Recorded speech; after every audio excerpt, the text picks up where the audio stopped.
Hi, my name is Robert Dean Steele, and this is your daily Bible class. We are looking at the parables of Jesus. Now, I just want to remind you that the parables of Jesus that we're doing are in chronological order. There's one here called in Matthew chapter 5, verses 14 and 15. It's called the lamp on the stand. This is a wonderful parable from the Sermon on the Mount. Jesus says, "You are the light of the world. A city on a hill cannot be hidden. Neither do people light a lamp and put it under a bowl. Instead, they put it on a stand, and it gives light to everyone in the house." Now, he's basically saying that those who follow the Lord are, of course, the light of the world. God intends us to give light into the world that we live. Now, it was interesting that this particular portion of Scripture took on a brand new meaning. You see, in 1986, I went to the nation of Israel, my wife and myself. And I remember going that day to the area where purported Jesus did his Sermon on the Mount. And then I kind of looked over the situation and kind of got the pastoral view of what it was all about. And then that night, my wife and I had the privilege of staying in a hotel right on the shore of Lake Galilee, or the Sea of Galilee as it's known.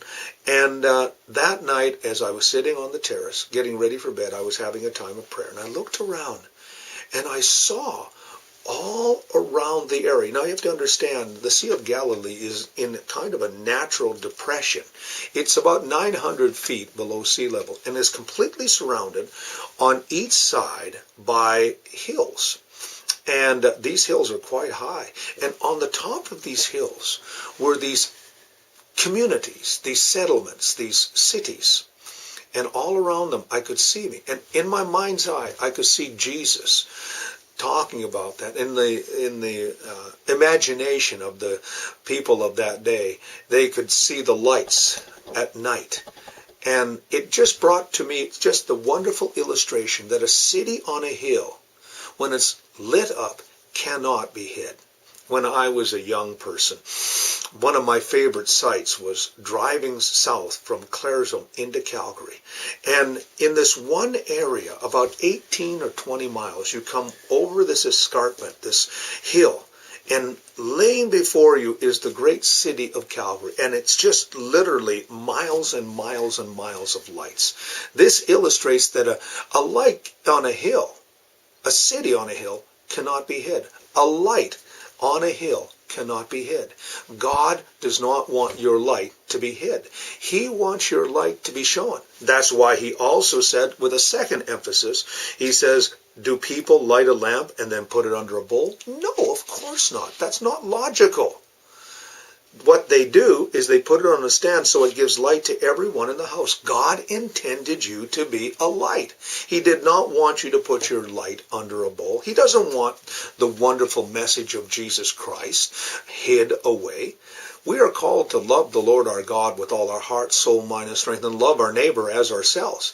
And in that way, what we have, we can give to others. We've been given this wonderful message of redemption. We have experienced redemption. We have been saved. God has translated us from the kingdom of darkness into the kingdom of light. And in response to that, we are called to as well bring this message to those around us. That's why we're to give light. That's why we are called to not only follow the great commandment, but as well the Great Commission, to go into all our world and preach the gospel. And sometimes we're even allowed to do it with words, but we do it with our life. And so today, be the light that God intended you to be. It's inside of you. It's called the light of Christ. That which you receive, pass unto others. If you want to be a reflection of Jesus Christ, then just ask yourself this question: what would Jesus do? And then do it.